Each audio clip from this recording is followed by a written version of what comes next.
Pero bago tayo magpatuloy ay pakilike ang ating video. Ganon din ang subscribe button, pati na rin ang bell icon para lagi kayong updated sa mga parating ko pang mga uploads.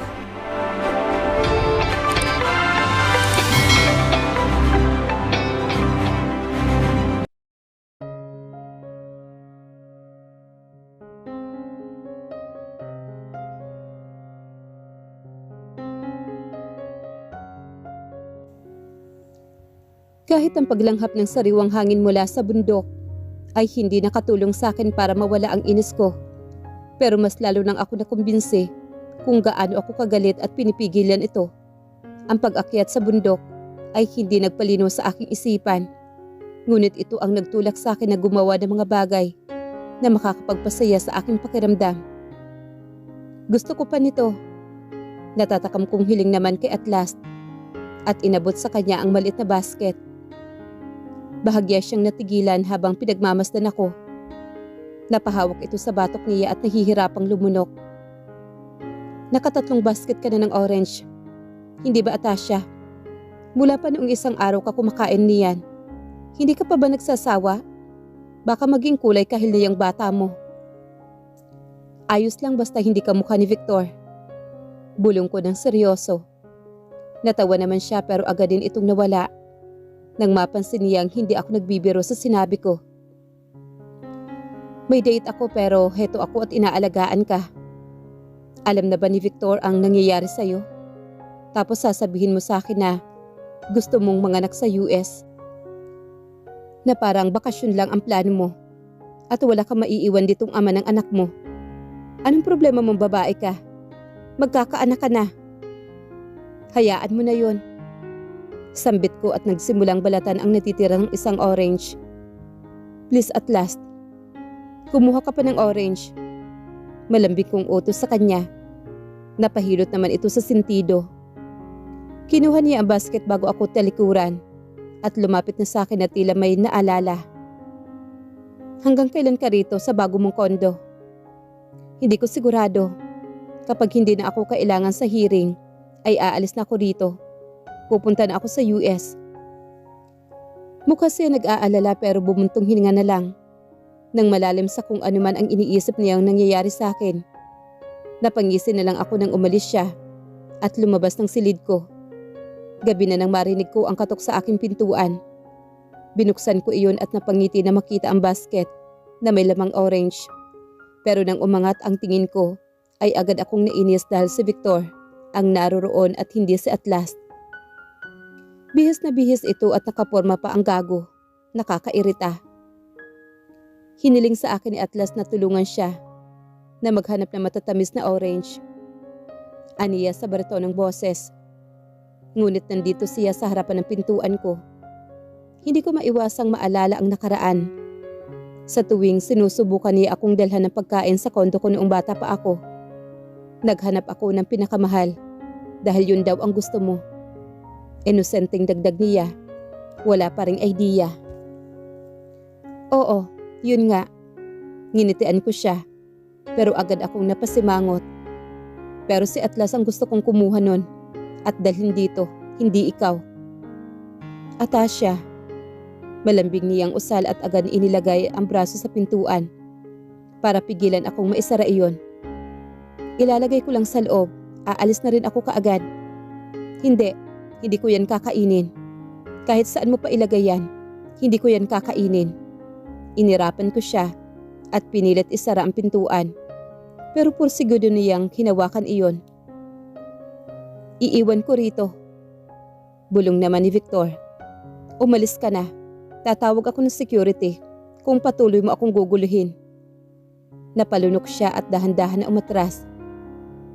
Ano ba yung mga orange na yan? May period ka ba? Kaya nakikrave ka nito? Taka niyang tanong. Isinara ko ang pintuan ng hindi sumasagot. Tinawagan ko ang security para siguradong hindi siya magtatagal sa labas ng kondo ko. Sa susunod, ibaban ko na siya rito. Kapag nangulit pa siya, nakakainis. Kinagat ko ang ibabang labi ko matapos ipahayag ni Roland sa publiko ang lahat-lahat ng mga bagay na pinaplanong sumira sa pangalan ko Bukod roon ay pati si Mara ay nagawa niyang ituro bilang utak ng kanyang mga plano. Si Victor ang nakahuli kay Roland at dinala sa amin. Malinis na malinis. Sino ang mag-aakalang mangyayari ito? Humahalakhak naman si Atty. Madrigal. Napapaligiran ako ng ilan sa aking mga kasamahan. Sa tabi ko ay si Atty. Madrigal. Sa gilid naman namin ay ang kampo ni Victor at nakikinig kay Roland na katatapos lang sabihin at ituro si Mara sa anomalya na nangyayari sa kumpanya. Ngayon ay patungkol naman sa akin ang kanyang sinasabi. Hindi ako ang ama, ni hindi rin ako magiging ama dahil ang iskandalo ay gawa-gawa lang. Lahat ay gawa-gawa lang. Walang nangyari sa amin dalawa. Hindi ako pinayagan ni Mara na galawin si Atasha. Walang nangyari sa aming dalawa kahit kailan. Kahit isang beses. Malinaw niyang pag-amin habang pinapanood niya na nakatayo at pinalilibutan ng mga reporter.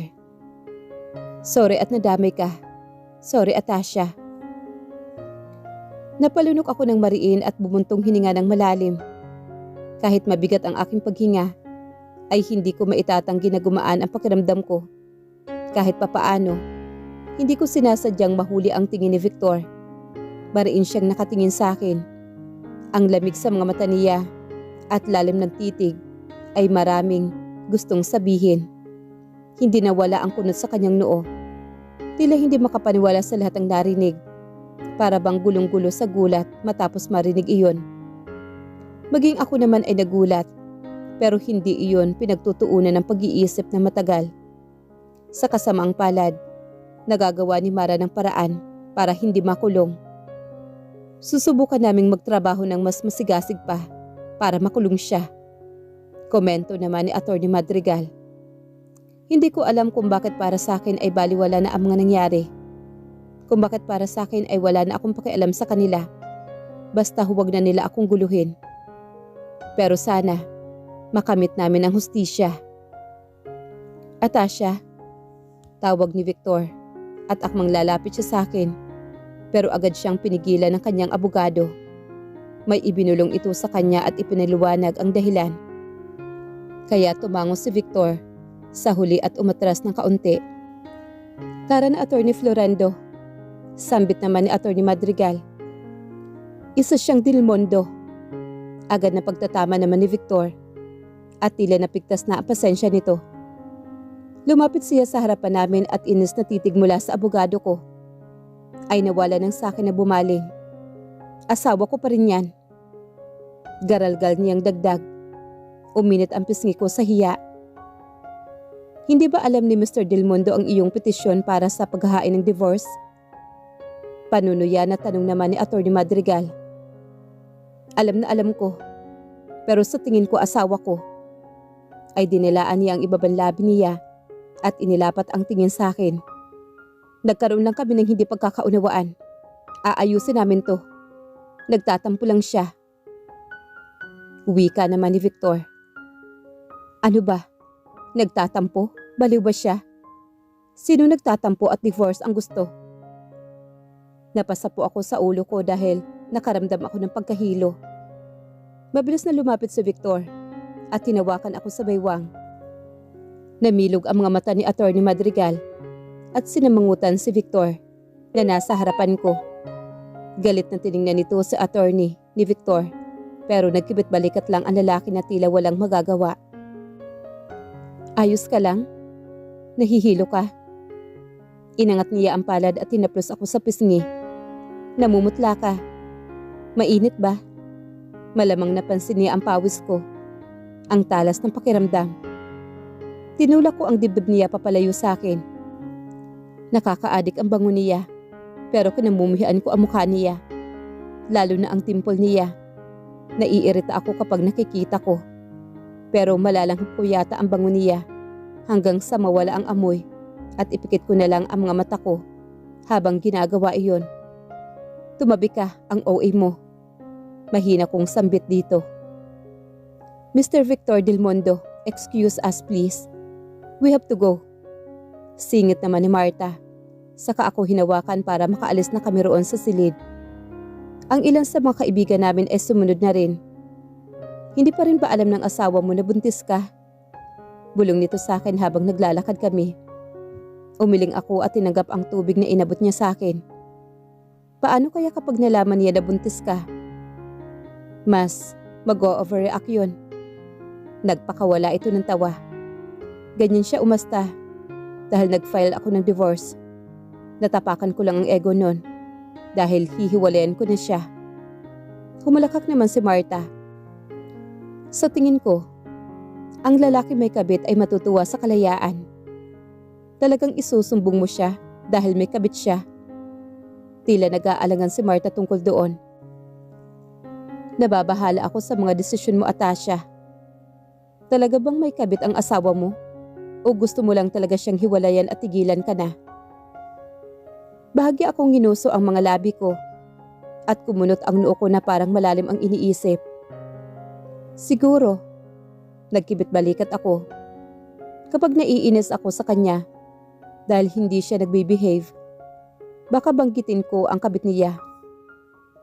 Huwag niya lang akong inisin. Pinigilan ko ang mapaismid. Ay nako, Atasha, madramang sabi naman ni Martha na may mapaglarong ngisi. Ang gwapo ng asawa mo. Nakakabighaning gwapo at heto ka, iritado sa kanya at baliwala lang sa'yo ang pakikipaghiwalay sa kanya na parang kaswal lang na break up lang. Kliyente mo ako rito, Martha. Wala sa sarili kong sambit dahil lagi siyang mukhang profesional. Ngayon ay tila nawawala siya sa kanyang karakter. Kahit sa matanda, may magnet pa rin si Victor. Lumabas ako ng kotse at nagulat ako sa biglang presensya naman ni Victor sa harapan ko. Nakapumulsa itong lumapit at sinulyapan ang bitbit kong prutas. Maraming orange. Nakita ko ang seryoso niyang titig sa akin. Pabalik-balik ang sulyap niya sa aking dala. Bakit ka nandito? Hindi ka ba talaga natatakot na mag-file ako ng restraining order laban sa'yo? Hinaharas ba kita? Nagiging balyulente ba ako sa'yo ngayon? Panunuyang wika naman ni Victor. Naningkit naman ang mga mata ko sa pamimiloso po at tono ng pananalita niya. Hindi ko gusto yon. Ginugulo mo ako. Dinilaan niya ang ibabang labi niya at humakbang na mabigat pasulong. Napaatras ako hanggang makasandal ako sa sasakyan. Kahit ayokong mapalapit sa kanya dahil naaamoy ko ulit ang pabango nito. Bakit lagi ka may orange? Paborito mo na ba yan? Puna niya at inihilig ang isang palad sa ulo ng sasakyan ko. Sa gilid ko, huminga ako ng malalim at ang bango niya ay bumabalot sa ilong ko. Magtatanong lang naman ako kaya ako nandito. Nagtatanong ka at ayokong sagutin. Ah, ang orange? Natawa siya at umiling na tila hindi iyon ang tinutukoy. Isang kaibigan ko na nagtatrabaho sa ospital ang nakakita sa iyo roon. Napanguso ako at nag-isip. Sino ang kaibigan niyan, doktor? Hindi sa Eterio Hospital. Ibang hospital na mukhang pinuntahan mo lagi. Mahina niyang sabi at inayos ang hibla ng buhok ko na nakatakip sa kaliwang balikat ko. Inalis iyon, tila may gustong makita sa balikat ko o leeg. Hindi ko iyon pinansin dahil abala ako sa pag-iisip kung sino kaya ang kakilala ni Victor roon. Malamang, anong gagawin ko sa Eterio Hospital? Magpapa-appointment kay Iliana. Narinig kong bumalik siya sa Eterio. Hindi na ako magtataka kung sa susunod na balita ay si Victor naman ang bumalik doon sa hospital. Magsama-sama sila. Nahihirapan naman siyang tumingala. Mukhang pagod ka nang marinig ang pangalan ni Iliana. Hindi ka dapat ganyan sa babaeng gusto mo, Victor. Hindi mo dapat pinagsasawaan. Dapat natutuwa ka kapag naririnig mo ang pangalan niya. Ngumisi naman ako sa sinabi ko. Ngayong bumalik sa akin ang malamig niyang seryosong mga mata. Napapagod na ako sa mga argumentong ito. Pero napakahusay mo mag-iba ng paksa. Bakit ka nasa ospital kanina at noong nakaraang linggo? Inayos niya ang posisyon at hindi pa nakontento. Saka inilagay sa isang palad sa gilid ko. Sa salamin ng driver's seat. Ikinulong ako sa kanyang dibdib. Napanguso naman ako ng labi at inamoy ang bango niya. Kumunot ang noo niya at napansin ang ginagawa ko. Gusto mo ang pabango ko? Paos niyang bulong at tila litong-lito na. Hinilig niya sa akin.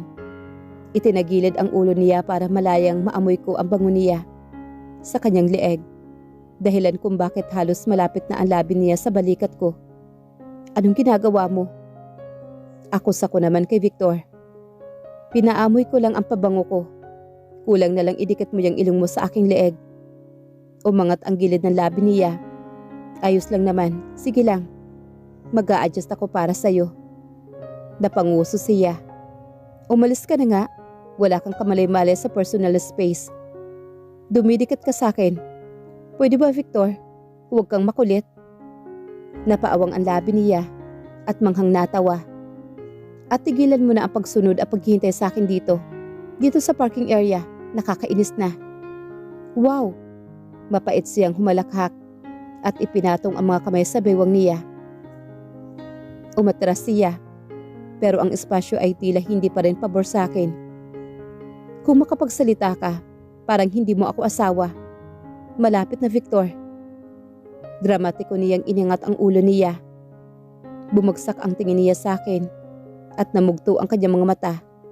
Tumagal ang titig niya bago siya napabuntong hininga ng malalim. Pabalik-balik ang tingin niya sa aking mga mata at labi. Sorry na please. Matamis niyang sabi. Pwede mo ba akong kausapin?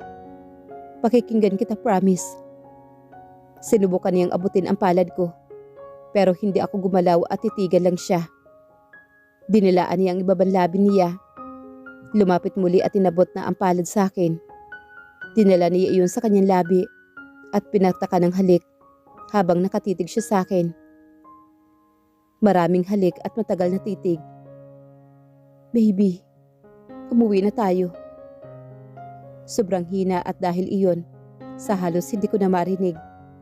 Miss na kita. Ipinatong niya ang palad ko sa kanyang mukha at ipinikit ang mga mata.